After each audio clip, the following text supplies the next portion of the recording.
Okay, welcome back. Let's wrap up this dungeon. We've got one more fight to go against the two vampires. It's not as, not as, what's the word? It doesn't have as much going on as the Danica fight, and might suffer a little bit by comparison. But there's some neat little things built in, and I'll explain them once we start. And Saad's trying one last time to get through to Gabriella, but Andal's not going to allow it, and she's not really confident that they could do much, because what could they do, really? And she doesn't really want Andal thrown behind bars, because she's sort of gotten a little used to hanging around him, even though he's a dick. But she's at least trying to absolve Saad of some of his guilt. And I can't remember, was this a scene or did it happen already? I think that must have happened already, where she, I don't know, actually. We'll come back to that. She reveals that she knows Shroud's identity, basically, and I can't remember if we did that scene yet. What? Yeah, this is, I don't know, something about all the talking in this game, when there's talking during a battle, it's so slow. Half-time, I wonder if, the game froze or something. Just the text moves like a friggin' sloth taking a shit. Alright, so let's first look at the Gabriella battler, which Anchor was very excited to do. I think he just really likes the Castlevania look in general, so he was pleased to have another vampire to design. And it's cool, like I've said before, he's always got these cool details. If you look at Gabriella's staff, you can see it very well.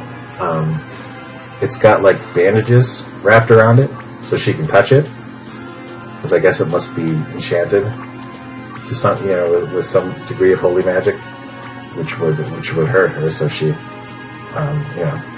did that. Now, there's a chance in this fight. We may not see it happen, but because Shroud is so upset about having to fight Gabriella, there's a small chance that he'll just he won't do whatever it is the player just selected for him. So what happens is he'll just stop and he'll say I can't do it, or something, something like that.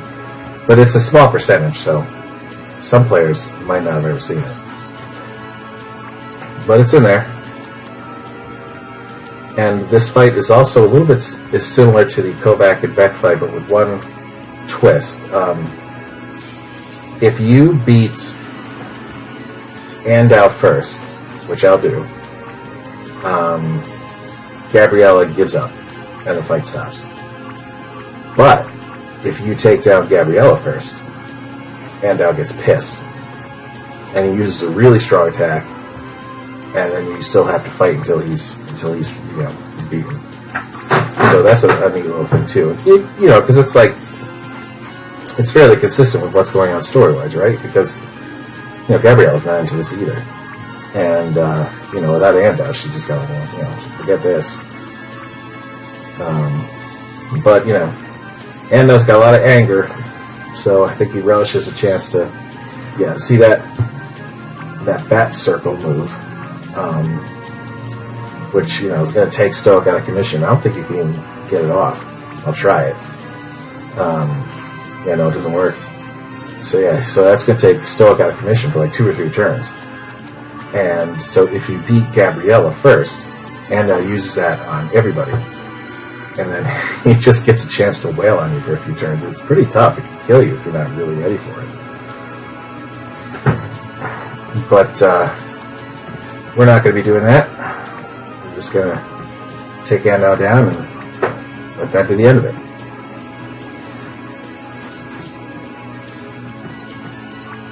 Yeah, I'm kind of surprised that we're gotten this far already. I mean, I know, I've been doing these for a while. I've taken very long breaks from them. But, oh, there we go. That's it. But basically, I've seen the early arcs so many times that playing through them just feels like super familiar. Not unpleasant. I mean, it's enjoyable. But like, I've just seen it so much. There's nothing like really to surprise me about it. But now we're getting, into the second half of the game, and this I haven't really played as much. So it's it's really interesting. Just like content that I'm not quite as familiar with. I mean, we tested it a lot, of course, back in the day, but in terms of, the amount of playthroughs, I have way more on the earlier arcs. And Danica has tricked them into fighting one another because each group thinks the other is the vampire. And the dance puppets dance line is actually kind of a joke behind that. I don't know if any of you guys have seen the Fresh Prince of Bel-Air. Very popular show with Will Smith from the 90s. And there's one crazy episode. It's kind of like a Rashomon episode where like something happens and different characters will give their version of it, and all the versions are like super exaggerated. It's pretty funny. But there's one part where Jeffrey the butler, who was this English guy who was their butler, but he like hated them basically. He just kind of like instigated a fight, and then he was like, "Dance, puppets, dance, ha ha." So that shit was always pretty funny. And now we have a fun scene here. We'll give Bubba a moment to shine. And he's going to come rushing up those stairs any minute. And, of course, he's in a good position here because his senses are exactly what you need to deal with both of them. I mean, not just, Danica's illusions, because he can, smell what's real and what isn't. But even with Void, like, being unseen isn't really going to help him, because Bubba can still smell him, and he throws Void, over his head into Danica. But he did take a lot of lightning bolts, so he's a little beat up. Plus, he's just been fighting the vampires, and he's still, babbling. And then Danica talks shit, but they're retreating. Still getting around that. Ready, you cowards. Plop.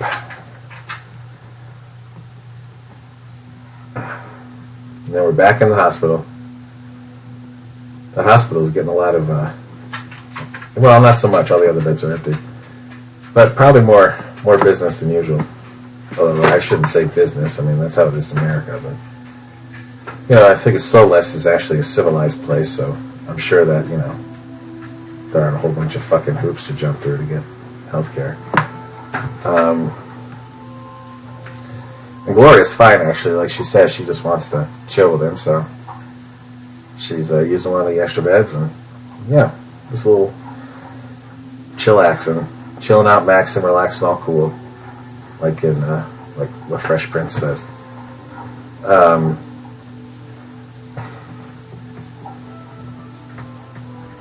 And so Saad's kind of banging the hatchet with Laura a little bit, because if you remember, he kind of freaked her out when he yelled at her for reading his mind. But now, she saved Auburn, and she's sort of helping him out here, because he's wondering how he can talk to her without blowing her cover. And so she said, "Why don't you write a letter?" He's like, "Okay." And that letter is it's actually kind of important. Well, no, I guess it's not that important, but it is mentioned again. and in sort of a memorable way much later on. And we think we're wrapping up things in our tadgel, but there's one more little event that happens here. So, like Stoic says, this is sort of your last chance to roam free around our tadgel for a while. I think you come back here in Arc 7. You come back pretty much everywhere in Arc 7. We really kind of did one more world tour on that one. But more about that later. Where's the... Is this the... Okay, I'm trying to find... Let's see if Bubba's still in the hospital, if Gloria's still there. Which one of these buildings is it? Oh yeah, this is... Well, it's not even different. Sure, why not?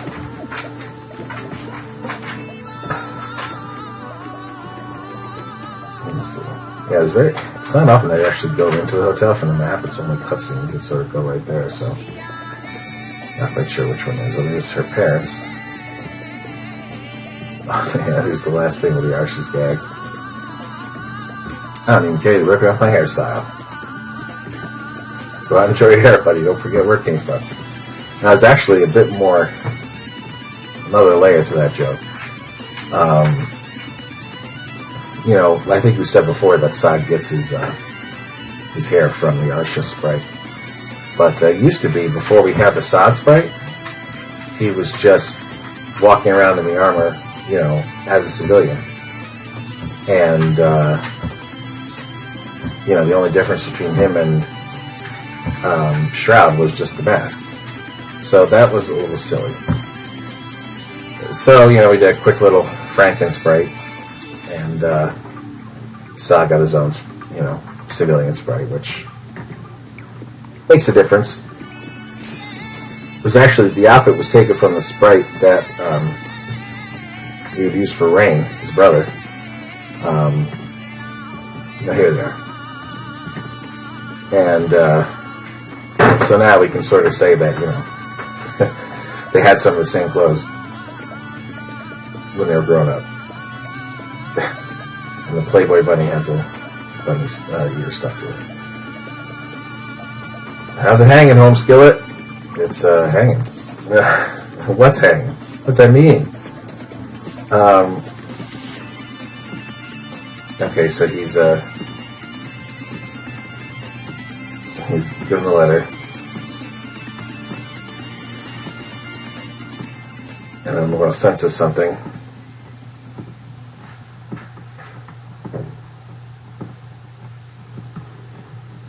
And it turns out that the Sparrow is robbing a bank, which is weird. It's not really his MO. But like Sod says, maybe he's just trying to get him out in the open. And so he walks in and just wails on Sparrow with a really strong spell. But it's not going to be that easy. Because it's Emma. What the hell? So that bit, I'm sure I've said before that the inspiration for the Sparrow was based on the Hobgoblin stories from the Spider-Man comics, and so the idea of a false unmasking like that is like straight out of those comics. In fact, it's probably like the most direct reference. The Hobgoblin did that like 2 or 3 times. I think it was 3 times. He had somebody, he set up a situation where Spider-Man would think he was unmasking him, and it turned out to be some patsy in a costume. And actually, I think the 3rd time, it was like years that the world, was thinking that person was the Hobgoblin, and finally it came out that like, nope, it was another con. So pretty wild stuff.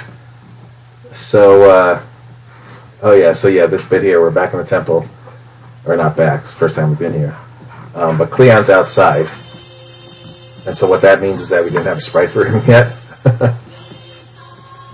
So we left him out of the scene. And now we have Lich Solik. Now, funny thing about this too, I remember when we first put out this arc, there was a post on one of the forums that we had where somebody was like, "Gee, I think Solik died too soon. He seemed like a really important character."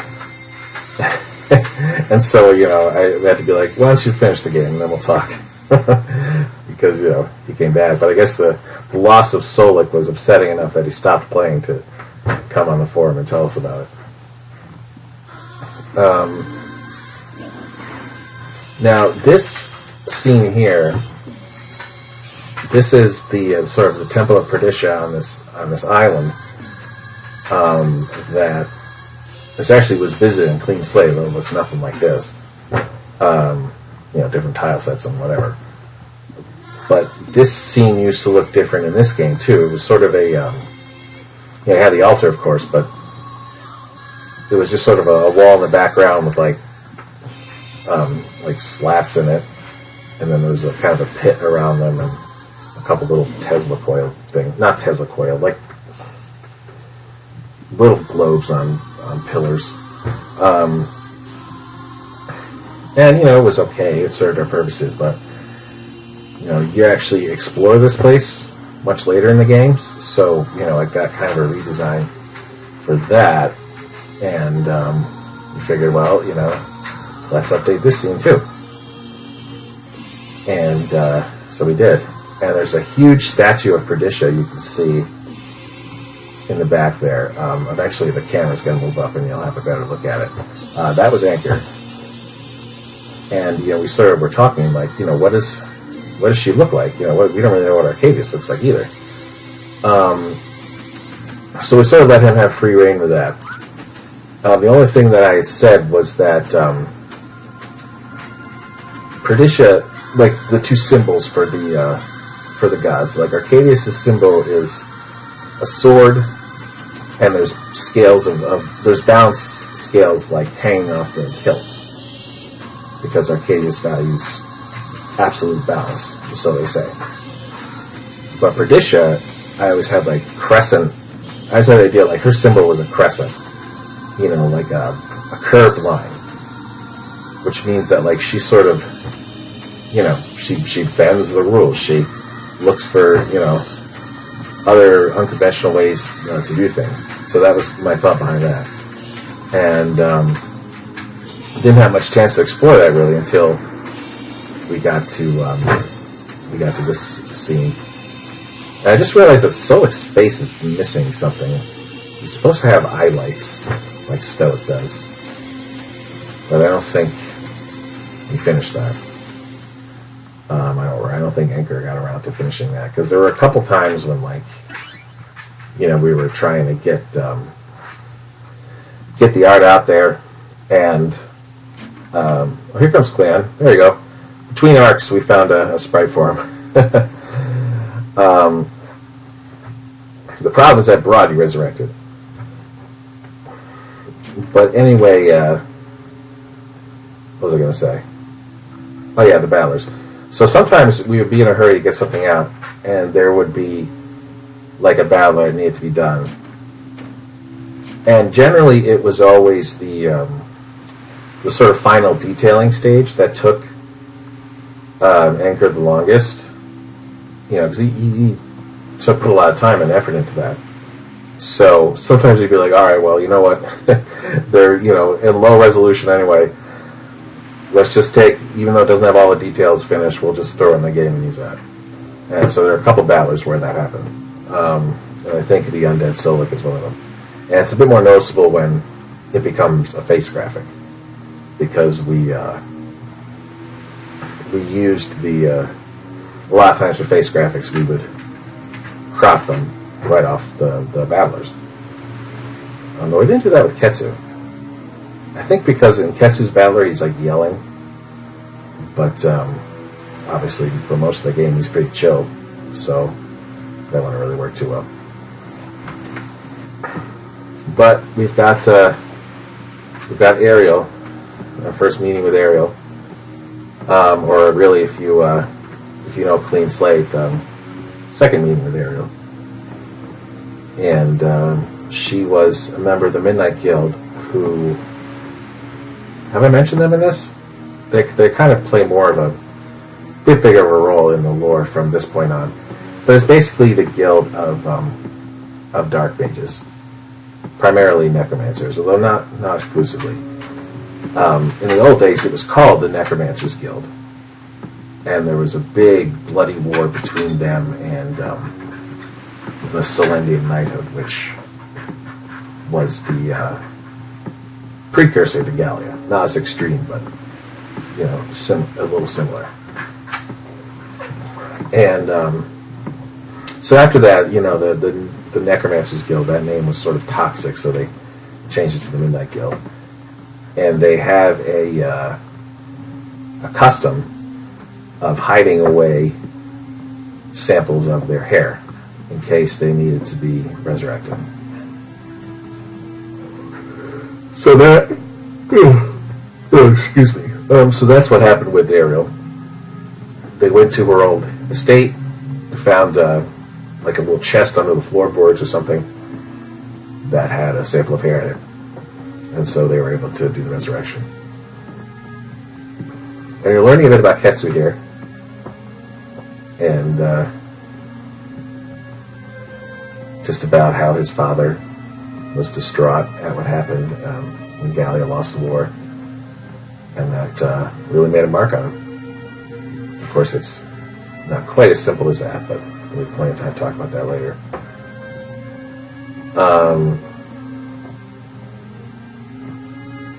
So I think this is the first scene. Yeah, it must be, because this is the first. We finally have Spectre Cleon, but this is the first one where. Well, here it comes, where you have all the three lieutenants. Cleon, too much stress. Basically, it's not really like enunciated so much in this, but like he's got anxiety issues. And it's kind of like misinterpreted, I think, by a lot of the other characters as selfishness. And certainly, and sometimes I think that's probably true to life. I think, when you're dealing with any sort of mental illness, really, anxiety, depression, or whatever, I think you have to, you really have to, like, take care of yourself more than you would normally. So you really have to, sometimes you just have to avoid things that are gonna get you upset, because the consequences are greater than just being crabby or whatever. It's it can be dangerous. So you gotta be careful. And I think people are bothered by that. So Cleon's got some anxiety, but he's he can be pretty tough when he has to be. It's more like kind of values his downtime, which I totally understand that. Stuff's like sacred to me. But now we're done with hand business, and we're following up at the end of the arc. Finley offers to lead the investigation. It starts off on a funny note, but I don't know, I find this scene just kind of sad, because it's the sort of, even though Emma doesn't really know it, it's just the final, depressing end to the whole Sod and Emma storyline, where they had, kind of a, little immature relationship, and he pissed her off, she pissed him off, and then she kind of, went with Vec, which was a surprise to everybody, especially Sod. And now she's been manipulated into, going into a bank in a sparrow costume and, being a victim of the resulting hysteria. But in her mind, she was going there to demonstrate Equipment King's weapons. So she was going to give a little spiel about, the craftsmanship of the the blades. And but yeah, this is. She had no idea about any of this, and it's kind of pathetic, right? Because like, come on. Meanwhile, this Assad's like momentarily convinced that Sparrow is Vec. He tries to downplay suspicion by being so dull. He has to get that dig in there.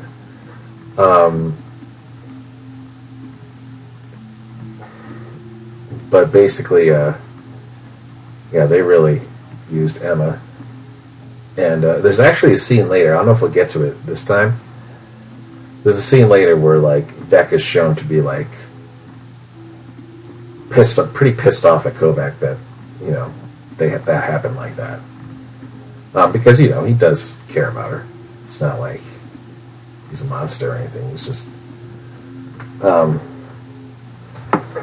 so we're done with that. And then this scene is also, I find, kind of heavy, because it's one of the few times that like Shroud and Stoic have like a real genuine argument. Like, yeah, they might have like mild disagreements, but like it's rare that they sort of have it out. And honestly, like, I don't know if this might not come through as much for you guys, but this arc 5, it just seems darker to me. Even in like, I'm not just talking about the Stoic flashbacks, which are coming soon enough, but there's just a darkness to it, and I don't know if that's just me like projecting because I was having a hard time when I made this one, but I don't know. I'd be curious to hear if you guys think that's true. If there's like, if this arc in general seems bleaker than the others, because it definitely does to me. And this part here is, Shroud is finally calling him out for killing Solik, which bothered him a lot. But at the time, he knew Stoic was, upset and didn't necessarily want to have that argument like right then. But he didn't forget about it. But thankfully, Stoic not really taking the bait there. He doesn't really try and defend it. He kind of knows it was impulsive and, not very heroic, really. But, but he's trying to get through to Shroud, and he does for a little bit.